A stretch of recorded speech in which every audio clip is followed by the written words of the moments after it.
Welcome, ladies and gentlemen, to today's presentation. My name is Evangelysm, and you are listening to the Evangelysm podcast, and I'm here to share with you my love of raiding for priests and generally having fun in the world of Warcraft and spending too much time in Azeroth, the Outlands, and more recently, Draenor.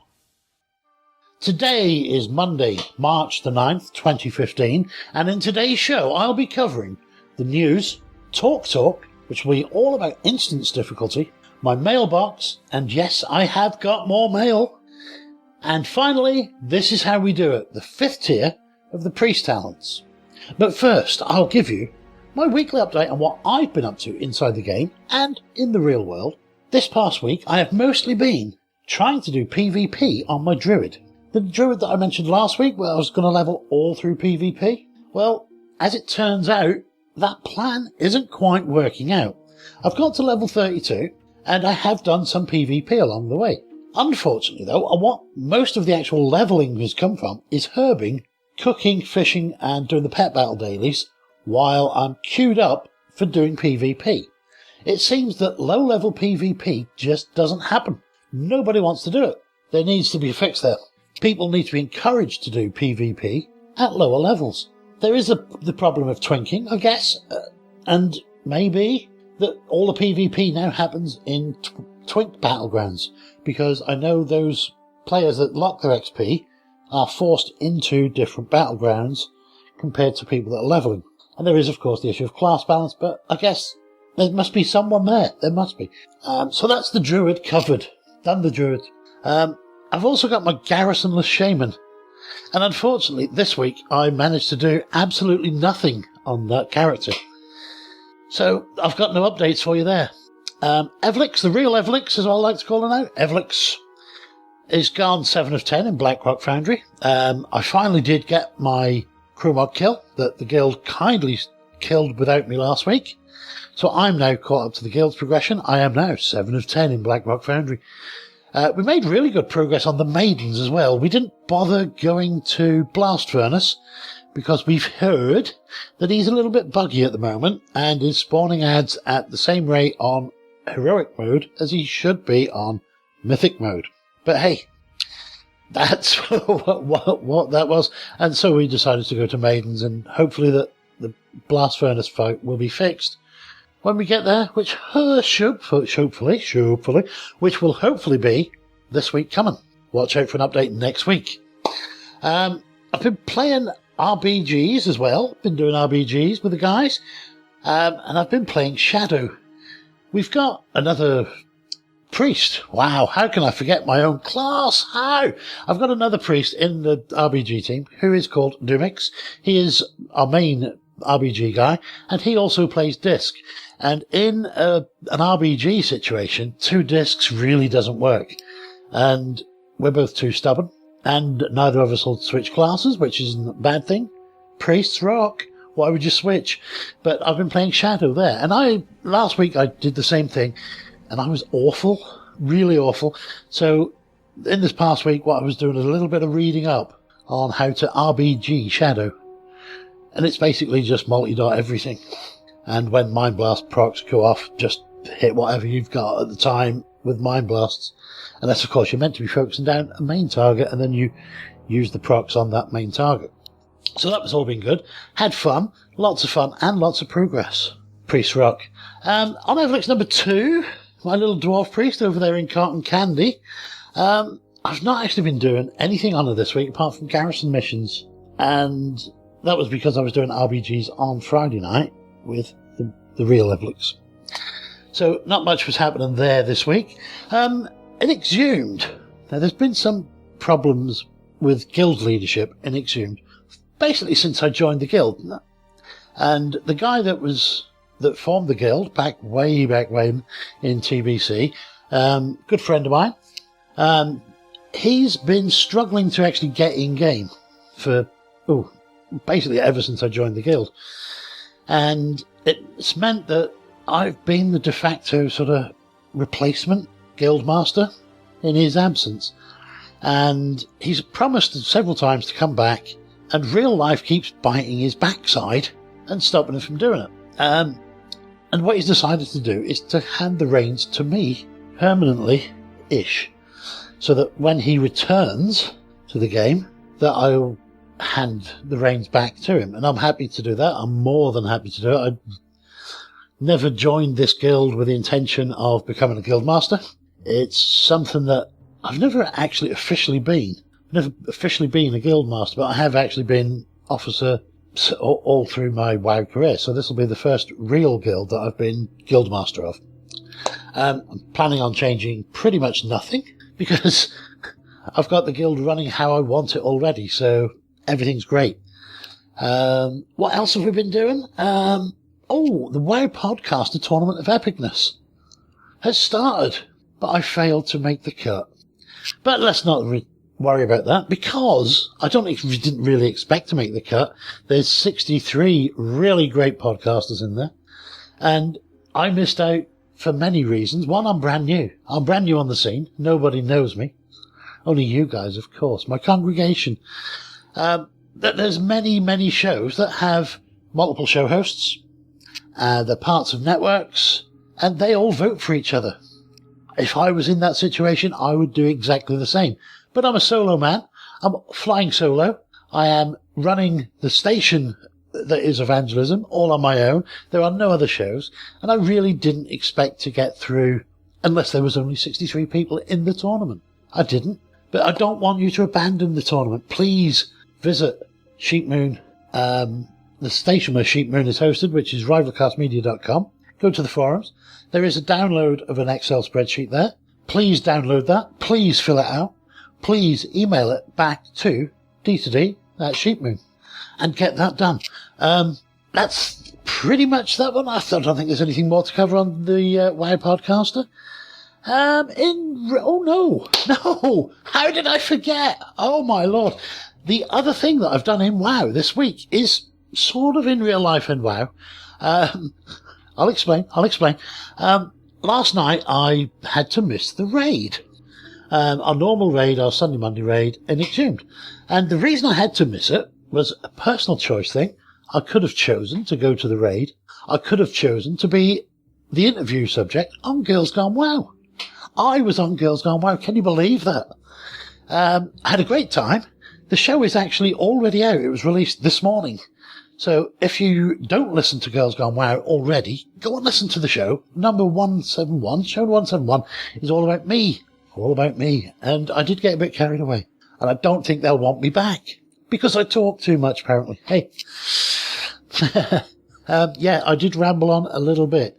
So if you want to go and listen to me there, please do. Please do, because they're great girls. It's a really good show. I've been listening for forever. Well, I say forever, for about 18 months. And it's a really good show. Go there, get in there. Now back into real life. As you might have might have seen, I'm actually getting to enjoy this show, which was the whole point of the show in the first place. And what I need you to do is to spread the word. Please do spread the word. But I'm going off subject. I'm getting really comfortable doing the show, and I'm now really confident that I can keep it going. I mean, now this is show 6, technically 7 with the pilot show, and I'm now wanting to make it more professional, I think is the best way of describing it. So what I need to do is upgrade my equipment. I've looked at ways of doing that, and there's various bits and pieces that you can get. One is a mic. I do need a new mic. I knew that right from the outset. But there's things I want to do that mean that I need a second input. And the software that I use, Audacity, doesn't allow me to have 2 sound inputs into my PC and record to 2 separate channels. So what I needed to do to get around that problem is spend some money, because the software option that I was hoping would be free isn't really working. I tried it out, didn't work. There is another option that is money, which is software-based money problem fix thing. I don't know what I'm talking about now. So what I'm after is 2 inputs into Audacity, 2 separate recording channels, so that I can edit both channels when I'm pushing out the podcast. And that isn't possible without spending some money. Now, this software option and the hardware options are pretty much the same price. So I'm going to decide to go for the hardware option, because then I can upgrade that sort of not all in one go. I can upgrade it piece by piece as I go along, which will then hopefully give even better results. But what I need to do now is speak to my wife. Wow, I'm rubbish. The wife who looks after all of my money. She's like my accountant, and I need to beg her for some money. But it's my birthday coming reasonably soon. What month are we in? March? So in 2 months, in about 8 weeks' time, it is my birthday. So I might even beg for her to buy me the equipment for my birthday. I'm a smart man. So that is basically everything that I've got to say in this section of the show. So what we'll need to do now is move on to the news.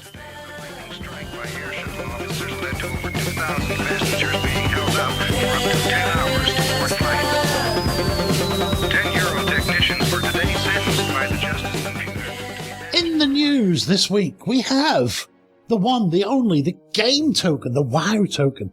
Now, last week, I released my show, and within hours, Blizzard announced this WoW token. It would have been such a great news item to have on last week.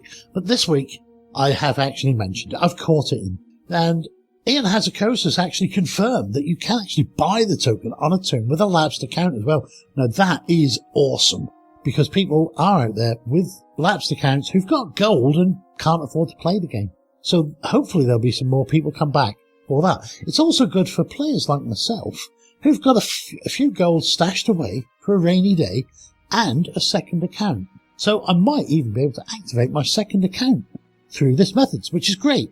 Now, Blizzard haven't set the price on the actual item that you can buy, first of all, or the price that it will sell on the sort of the auction house.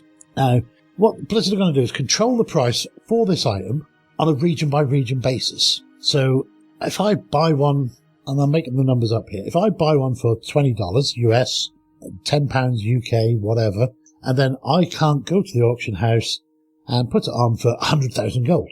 Likewise, I can't buy one and give it to my friend who I know can't afford to play the game. Once you buy a token, the only place you can redeem that token is through this special tab on the auction house where Blizzard will tell you how much they will give you for that token once it sells.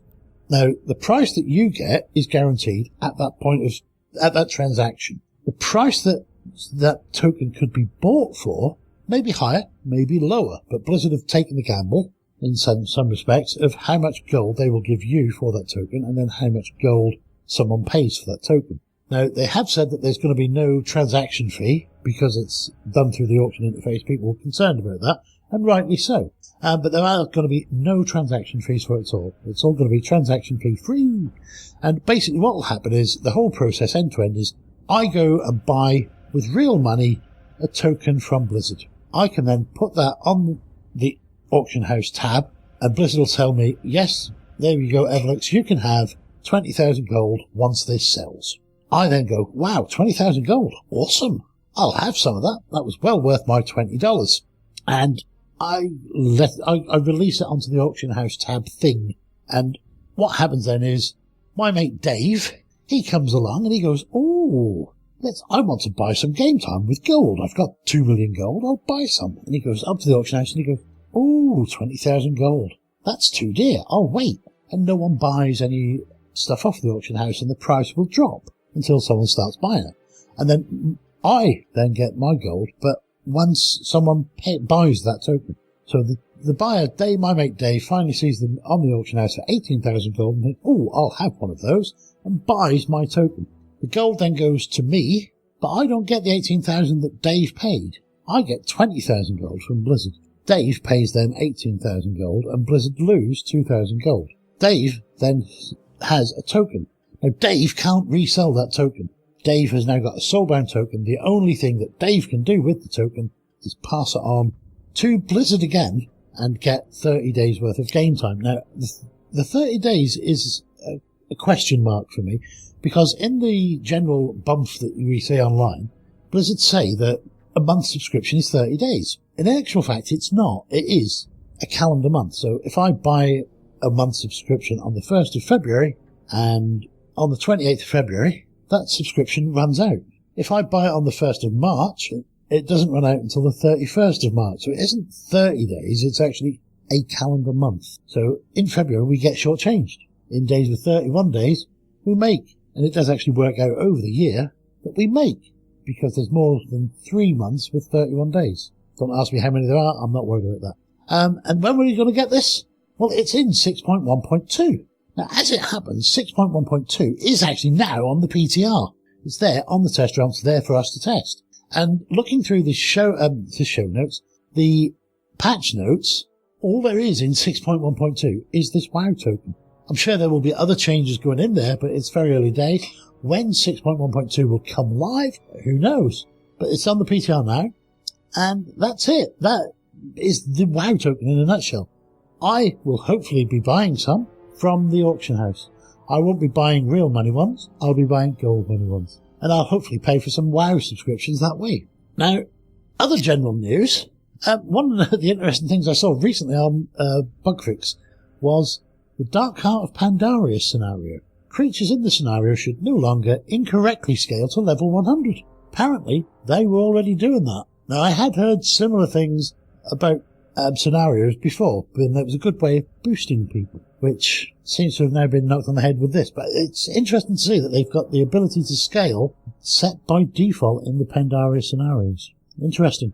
Now, in raiding news, the Mythic race has sort of taken a twist and a turn. We saw Midwinter early last week, I think it was Tuesday, got the world third and the Alliance and the US first kill on Mythic Blackhand. So congratulations to Midwinter.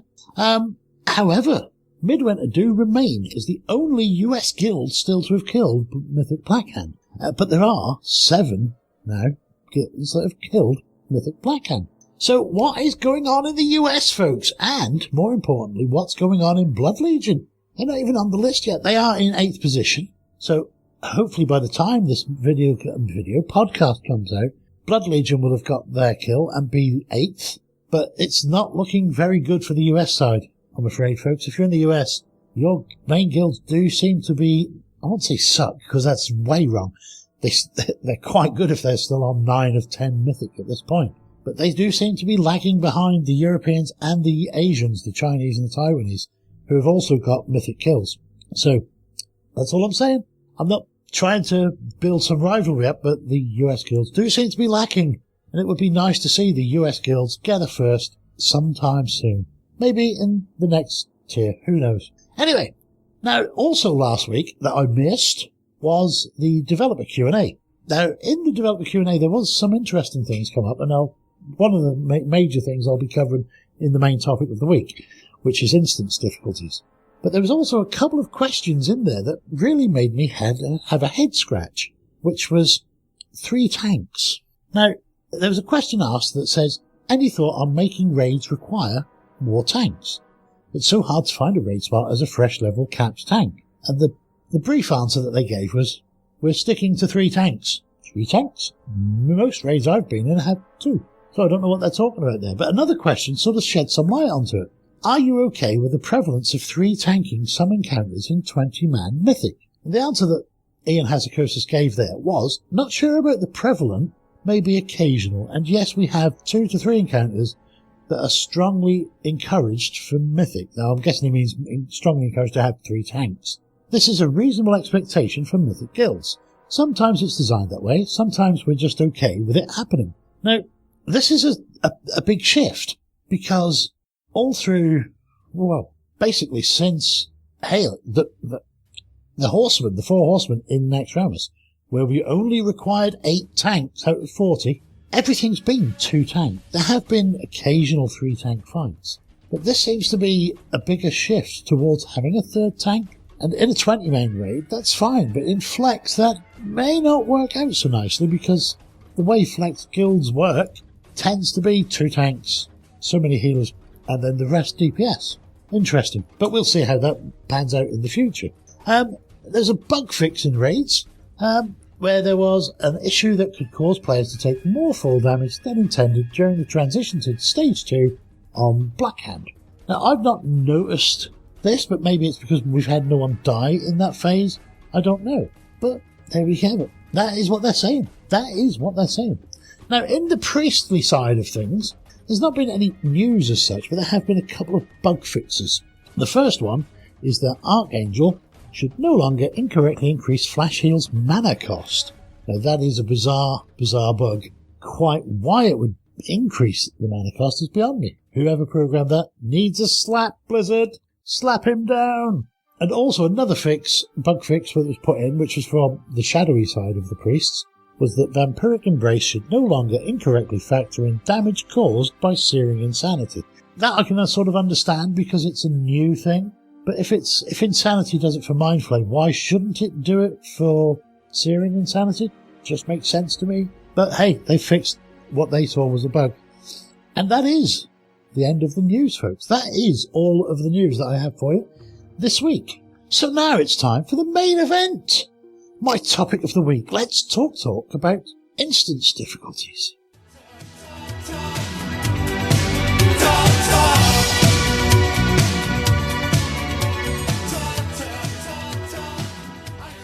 Last week we saw Josh Allen and Ian Hazzikostas go through a developer Q&A. And some of the questions they were asked were quite interesting, and three particular ones stood out for me. And I thought this week I'd discuss those with you and give my thoughts on the actual overall instance difficulty in the game as it is now. Now, the three questions that caught my attention were, my ults are 630 without stepping into dungeons. What is the purpose of heroics? The second question was, can we please have something like Mythic 5-man dungeons, 650 required unique drops? And the third one was Time Walker feature? And that was it. They were the three questions that caught my attention. Now, the answers to these that were given were all really, really vague. They didn't really say anything at all. Now, for those that are wondering, the Time Walker feature was something that was sort of mentioned in Mists of Pandaria, and basically what it would enable you to do would be to, as a level whatever, 100, go back to level 20 Deadmines and run it as if it was current content. Now, there was two ways that this could happen. It would either scale everything up in the dungeon or scale you down to the correct level. Now, obviously, if as a level 100 I get scaled down to the power output of a level 20, it's not going to be sort of realistic because I've still got all of my skill set there. So in some ways it would be good, but they just need to make it so that it's tuned, not so that they take the abilities away, but so that it's tuned so that they're assuming that all the abilities are able to be used, because some abilities will make encounters really, really, really easy. And obviously the other way is to scale mobs up. Now that's my preference, because the mobs are just going to hit harder and have more health. That works. That really does work. Now, the obvious disadvantage with that method is that if I'm at a level 100 and you're at level 50 and my mate Dave is at level 20 and we all want to run the same dungeon together, it can't do everything. It really can't. So obviously it could scale Dave up to 100 and you up to 100 as well, but you're still lacking all of your class abilities that would empower you to do most things. Now, agreed, most of the class abilities now are given out quite early. There's very few abilities that really make a difference at the higher levels. Now when you choose your spec, you get most of the features of your class. So that is where that's sort of going. And that is the Time Walker feature. But they've not promised it. They've just hinted that it might be a possibility someday. But who knows? But like I said, they're all really vague. So looking at dungeons in the past could give us some sort of hints and clues. So in vanilla, for example, all of the dungeons were really hard when you were leveling, when you were at max level, and because of the way that the gear was, that even as an end game raider, even if you were in AQ 40 gear, running some dungeons wasn't particularly easy. It wasn't hard, of course, because obviously you had the gear inflation and you were in epic gear. I mean, come on. But it wasn't as easy as they are today. I mean, I remember running into Uberus with the optional boss that they put in for the legendary quest chain.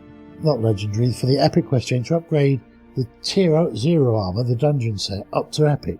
And one of the steps of that was to kill boss, and I can't remember his name, Wormthalak or something like that. And I went in with a guild that were clearing up to the Twin Emperors on AQ40. So it wasn't quite Nax, but they're not far from it. They were a really, really top-end guild, and at the time, Cthulhu was the end boss of the expansion at that point. And they were wiping and couldn't kill Wormthalak, or whatever his name was. Big dragonkin type guy that was spitting out shades. And he was rock hard, and they just couldn't kill him. Now, that was in a different time, and everyone at 60, all of the dungeons were tuned for level 60 abilities. All of the dungeons, all the way through vanilla, were tuned, knowing what abilities people would have at certain levels. So it was quite smooth, the transition, and when dungeons became easy was when you were way, way above the level. Now obviously at endgame, you weren't ever above the level, there was just the power creep with the gear. Now, Burning Crusade came, and we got introduced to a new concept, which was heroic dungeons. And these were even harder than the dungeons had been in vanilla. The normal dungeons were scaled down a little bit. It felt like that. It might have been my skill level going up, because obviously I've been playing the game a little bit longer at that time.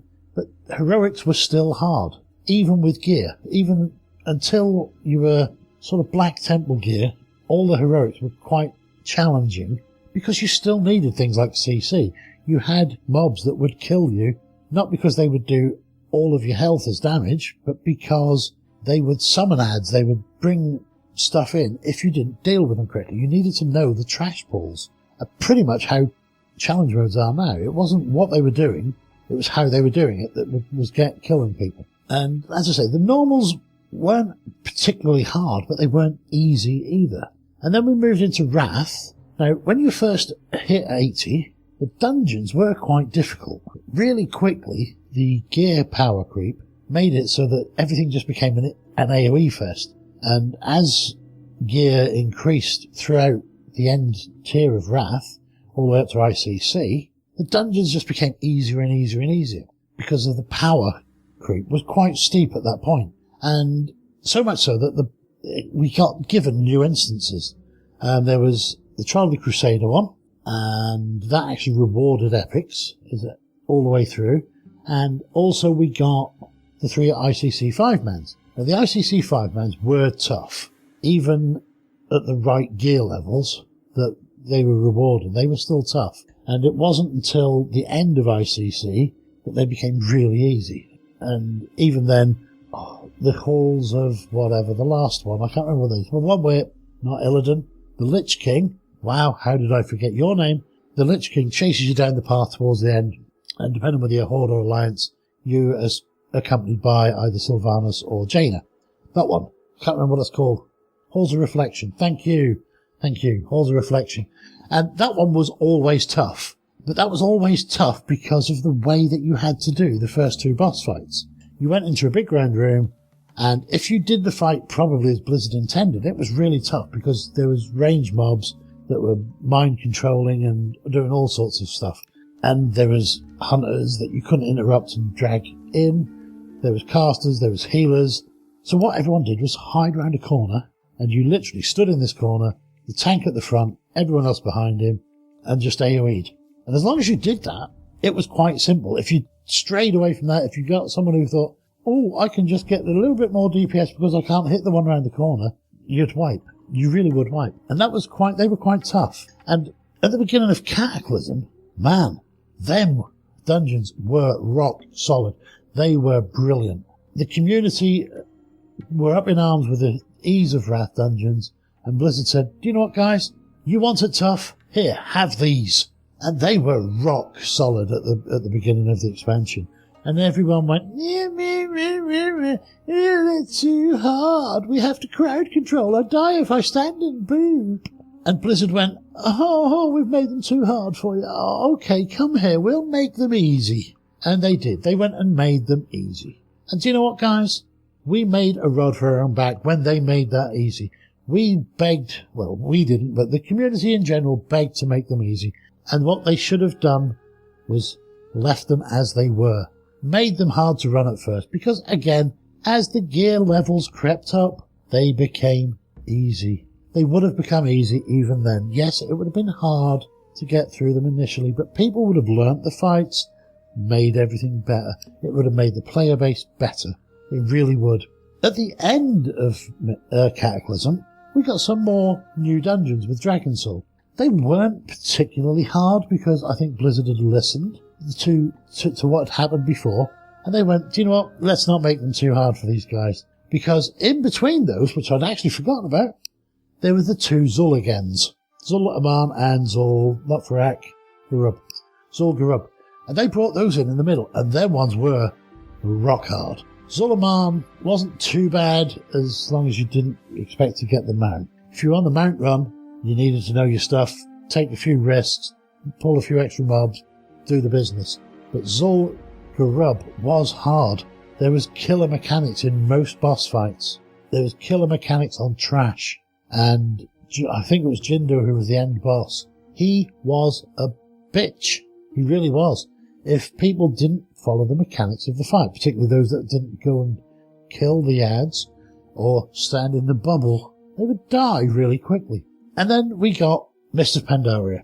And Blizzard introduced another new dungeon difficulty for us, Challenge Mode Dungeons. We now had normal dungeons, heroic dungeons, and challenge modes. But there was a twist. The normal dungeons weren't meant for endgame. They were meant to level with. The heroic dungeons were meant for endgame. Challenge modes were meant for those people like myself who wanted a bit of an extra challenge. And we got that challenge, but they removed all of the loot from those dungeons. So it helps make it a speedrun. But that was the problem with them. They weren't not hard because they were. They were really, really hard.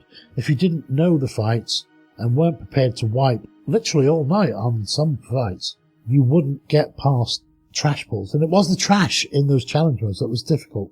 And it really did make for fun 5-man content. But there was no incentive to do it if you don't like the challenge of hard 5-mans. If you're not prepared to devote the time that is required to run really tough, really challenging content. In my opinion, the challenge modes were harder than most raid encounters. They really were. They were challenging content. And then we got Warlords of Draenor.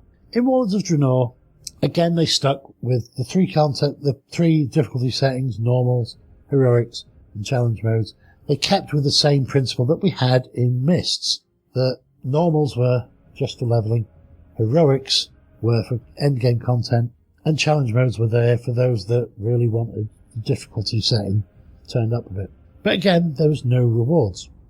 And heroics were a little bit easier than they were in Mr. Pandaria, and that really isn't good enough. It really isn't good enough for players who want a challenge. And challenge modes, again, as I say, people won't run them once they've got no incentive to run them, which is either getting the gear from them, which they did introduce, by the way, a daily quest that you could get a guaranteed epic 645, I want to say, item from the box. And they were good while you were gearing up. But as a raider, I'm now past 645. Every slot is now, the worst slot I've got is a 665. So I've got no reason gear-wise to run those challenge modes.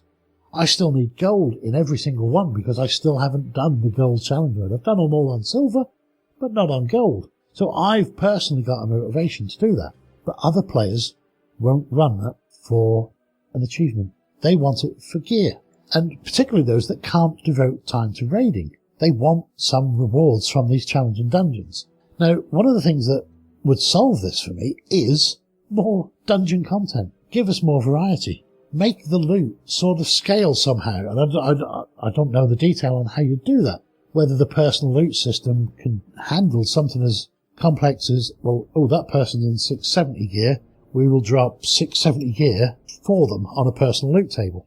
I don't know. Would that work? Would that be a good solution? I think it would. Then you've got the Time Walker scenario where they can scale you up or down to be any content so that every single dungeon in the game could then become end game content in a mythic difficulty. Just scale it all up to be exactly the same as challenge mode. But put loot rewards in. Remove the timer off of these mythic dungeons and make them runnable by pre-made groups. I wouldn't want to see that level of content be available to the Dungeon Finder, because you'd need some crazy attunement for them if you were to do that. And that, I don't think people would do it. A gold in the gold proving grounds, wow, forgot that. Gold proving grounds wouldn't be a suitable attunement for it. I don't know what would be a suitable attunement for it. Would it be just to have run a certain silver on challenge modes? Bronze on challenge modes? Yeah, I think possibly bronze on challenge mode would work as an attunement, so that you can then go into it. But I really wouldn't want to run that type of content with random people. I really wouldn't. And that would also give us more flexible. Things would be more flexible because you'd have every single dungeon available in the game. It would mean that there would be so much variety. It would be great. It would be great. And that's what I really want out of the Time Walker feature. And another thing against the Dungeon Finder, of course, is the fact that queues could be long.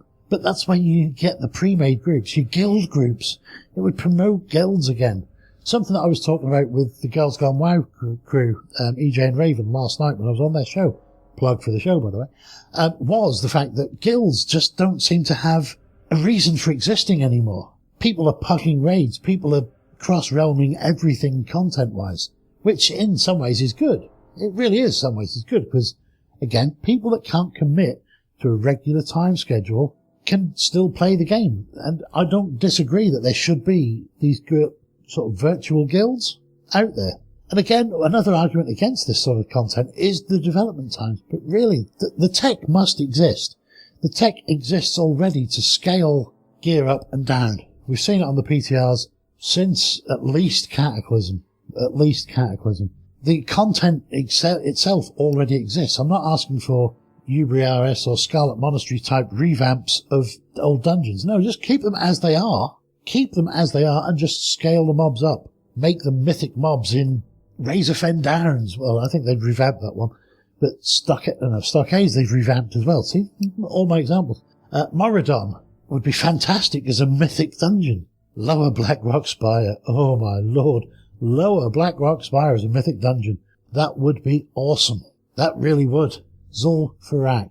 See, we could have a new Zul'Farrak dungeon. Give us Zul'Farrak mythic. Challenge mode Zul'Farrak. Oh, the Stair event, if that was to be the case. Wow. But the loot rewards are an issue. They are. But just give us personal loot from a generic list and just have all of the dungeon loot off of this generic list. That's pretty much what is happening in Warlords already anyway. Maybe give a themed loot from the last boss so that you can say, okay, yeah, this boss will drop something. The Mallet of Zul'Farrak. Something like that. For certain classes. Give them the themed loot off of the last boss. So that's my views on that subject. I want more difficult dungeons, more variety in the dungeons, and more incentive to run the dungeons. And that would need to be in loot. It would need to be in the loot tables of the boss mobs in there. So that's it. That's my views on the subject. I'd love to hear your views. Next week, don't be afraid of tweeting me at Evangelix or the show at Evangelism Podcast. No, it's not Evangelism Podcast. The show is at Evangelism Cast, or send me an email to podcast@evangelix.co.uk. And now for something completely different as we move on to my mailbag. There's a letter in your mailbox. So this week on my mail time, the mail time. This week I have another email from a gentleman called Dan, or at the Steakhouse, which is at TheSteakhaus, or please follow that guy, who writes to me and asks, long-time listener, long time, this is the 6th show, Dan, come on. But I know you have been listening since the very beginning, so I appreciate it. Thank you for being one of my congregation. He is a first-time writer, though, although he has been mentioned on the show before. Anyway, I am curious what my opinion is. Well, he says, I am curious what your opinion as a raid leader and healer is with regard to the current class balance in comparison to Mystic Pandaria. From what I can tell, things seem to be relatively balanced on the DPS side, but I'm interested in how healers and tanks are performing too now that set bonuses are rolling out. Not just raw output, but also things like survivability and raid utility. Well, Dan, a very quick answer I shall give you, but this sounds like a really great topic, and therefore what I want to do is push this back out to you guys. So there you go. And I'm going to ask that as a question to you guys so that next week I'll actually talk about it as my main Talk event. Now, what I want to do is get more audience interaction into that Talk event, because at the moment it's me spouting whatever I believe to be problems, the good, the bad, the ugly. And what I want to do is get your interaction on that so that you can tell me ahead of time so that I can then include that in my thought process in the show. So my question of the week for next week will be, how do we think the raid balances in terms of class spec and DPS output, tank survivabilities, healer outputs in Warlords? So I'm going to ask that of you guys. So next week, if you could just let me know what your feelings on that question is. But in a very quick answer to Dan, I think DPS is still way too unbalanced. Certain classes have it really easy on every single fight. Certain classes have it really easy on AoE fights. Certain classes have it really easy on single target fights. And other classes don't seem to have a niche to fill. One of those is the Shadow Priest, who seems really weak. Whereas a Feral Druid, for example, seems really good on single target, really bad on anything with more than one target. Hunters seem to be really good at everything. Shock horror. Paladins seem to be great on cleave and on single target. Massive AoE fights, not so good. Rogues, I couldn't comment on because we haven't got a rogue. I've seen them... Windwalker. I'd call it a Fistwalker. I knew it wasn't the right word. A Windwalker monk was really, really strong in AoE cleave fights. Not so good maybe on single targets. Warriors seem to be reasonable at most things, but not kings of anything. Warlocks seem okay. Mages seem okay, particularly on fights where they can spread fire or cleave with frost. Looking at tanks, I've only got experience of 3 classes of tank, so I'm a little bit sort of not biased or blinkered, but a little bit limited in my experience. Paladins were really, really strong in Highmoor. They don't seem to be as strong in Blackrock, whereas monks were reasonably okay in Blackrock, and they seem really, really strong in not Blackrock. Monks seem okay in Highmoor, but really strong in Blackrock, and that's really great because our 2 main tanks are a paladin and a monk. Death Knights, I've seen a lot of Death Knight tanking, and it seems to be the better ones who are using the shield thing, blood shield, who are generating that seem to be having a really easy time. Whereas ones that have been slacking a little bit, and I'm not poking a finger at any of my listeners, but it's my experience that I can see the tanks that are using Death Strike, I believe it is, a lot over the ones that aren't. The more you use Death Strike, the easier they are to heal. It sort of makes sense, I guess. And none of the classes, tank-wise, are particularly weak on DPS either. Druids I've not seen tank this expansion, apart from one Mythic Guide video that I watched with Method, where I believe it was Sko was on a Feral Guardian tank. And Warriors, I haven't seen them, but I've heard that they're godly. We have now lost recently our Death Knight tank, Dristeru. He's retired because he's got a job, which is great for him, bad for us. But we have replaced him with a new tank who is a warrior. I haven't seen him tank much with us yet, but in the normal runs he looked okay. And warriors seem in a really good place. So that's those. Healer-wise, all of the healers seem to be really strong in a niche. Holy priests, resto druids, and Mistweaver monks seem really good where there's lots of raid-wide damage that needs to be healed up. Paladins and disc priests seem really strong at where there's predicted damage because of the shields that they can put on, and very good at tank healing. And that just leaves the other class who heal, Shaman. They are really strong when there is AoE clusters of people. I'm thinking of fights like Brackenspore and Kagraz and Gruul. Really, really strong on those fights. Tank survivability, I forgot to mention. I haven't seen any tank that I would consider really weak at survivability, but as I said, I haven't seen a Feral Druid. But if Method are using them on fights like Orgorgia, probably just for the Savage Roar, to be fair, to get the speed run, they can't be that weak if they're using them on a Mythic fight. They really can't. So I don't think that there are any really weak classes. But, as I said, this is the question I want to ask of you guys for next week's Talk, because we will be looking at class balance and raid composition balance. So that's that one for that. So thank you for your question, Dan. I've got another comment from John at J Viren Gaming, which is JVIRANGAMING, who asks, what will you do in the priest tip section once the 7 talent tiers have been exhausted? And can you smooth out the music volume between sections? Well, certainly the last point, I can. That's the great sort of feedback that I'm after, and it's ways that I can improve the show for you guys.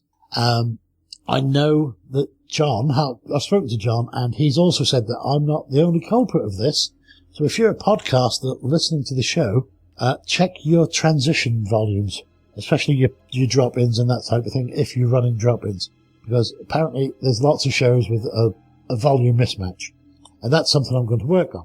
Now, back to the main part of the question, which is, what will I do once the talents have been exhausted? Well, what I intend to do is go through the glyphs that each spec use and when. Because there's some glyphs that are pretty much useless. There's other glyphs that are really strong for most fights, all fights. And there's some fights glyphs that are very situational.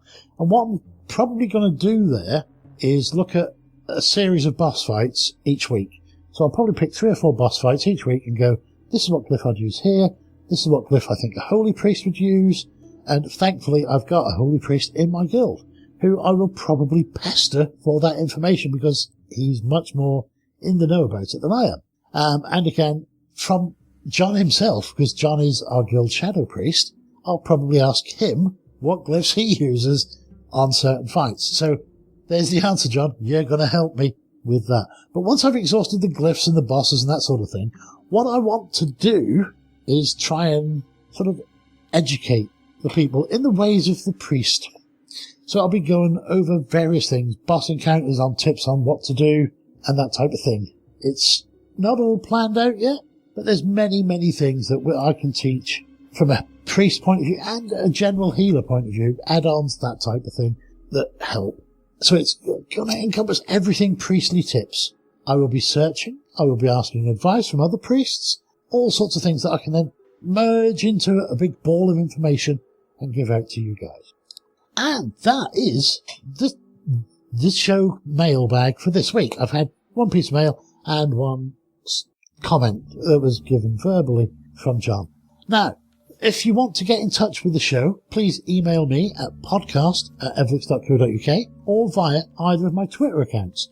The show account, which is at EvangelysmCast, my personal Twitter, which is Evangelix, and I'll wrap up today's section with my tips of the week.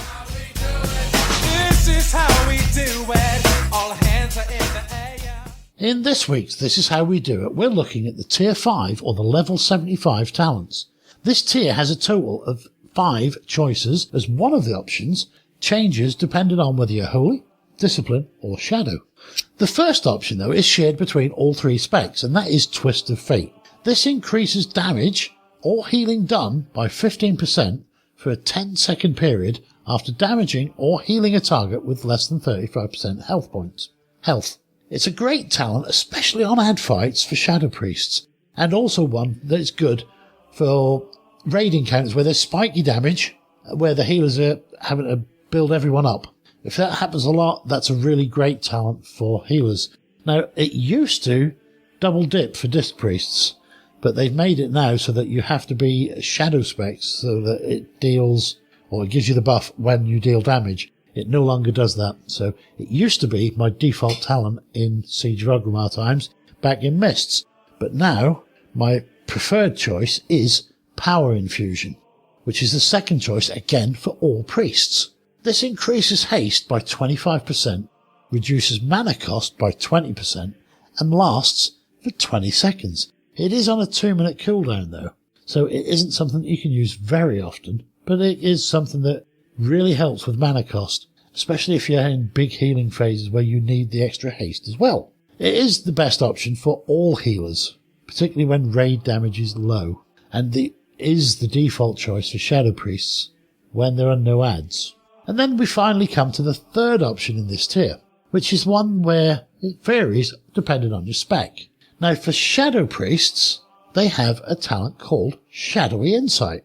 This talent increases the amount of Mind Blast that you can do in a fight, because what it does, when you cast Shadowed Pain and Mind Spike, you have a chance to reset Mind Blast's cooldown and, more importantly, make it instant.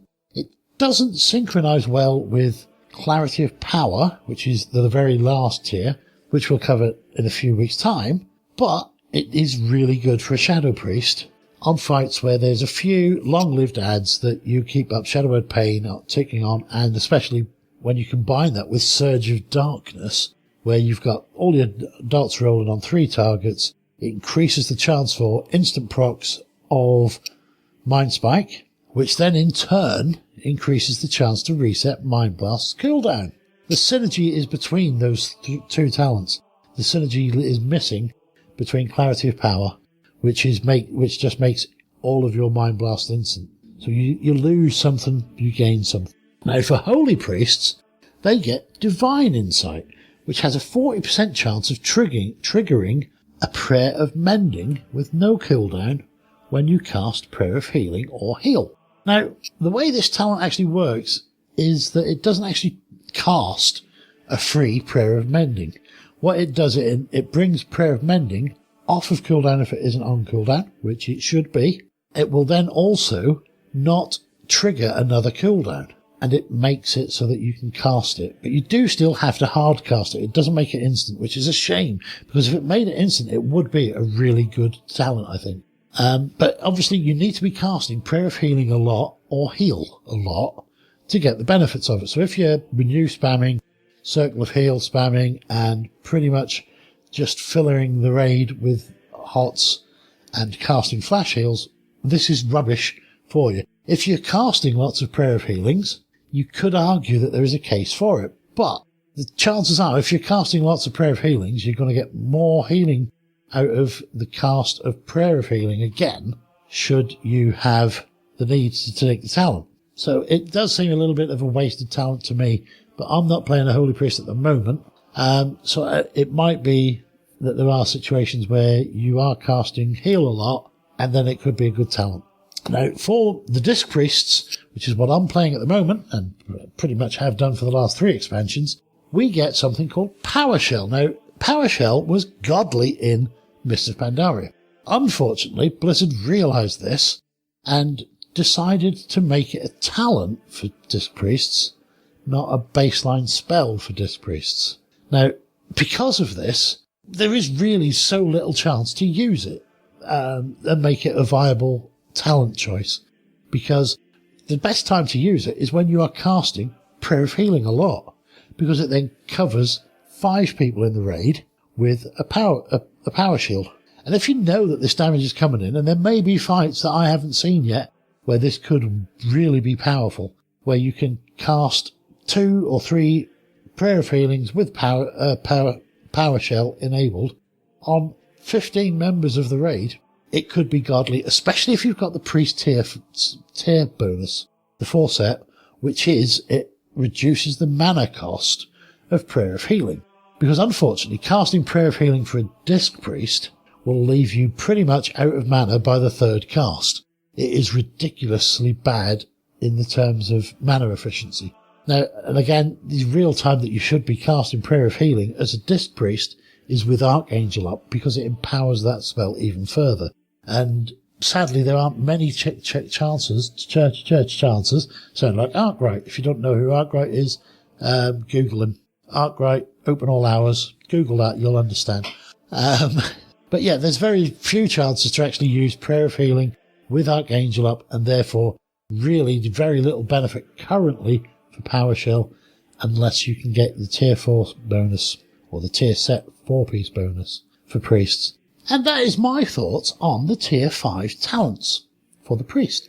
If you play a priest and you disagree with any of the things that I've said here, or have an alternative opinion, please do get in touch with me at the show, podcast@evelix.co.uk, or via the tweeters at evangelismcast or at Evelix, which is also the address that you should send your talk feedback to me on. So next week, I've got to set you a little piece of homework. Again, yeah, I know I'm a bad man, but if next week, if you could get me by Sunday the 15th, if you can let me know your thoughts on the class balance in Warlords of Draenor, particularly if you're a raider.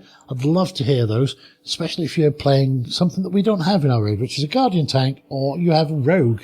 I'd love to know what the class balance is like on those from people with real experiences, not just people that are QQing on the forums. So, you know the addresses to get them to. The email is at podcast@evelix.co.uk, or alternatively via the Twitter to the show at evangelismcast, or to me personally at Evelix. I've been Evelix. You've been my wonderful congregation. But for this week, the show is over.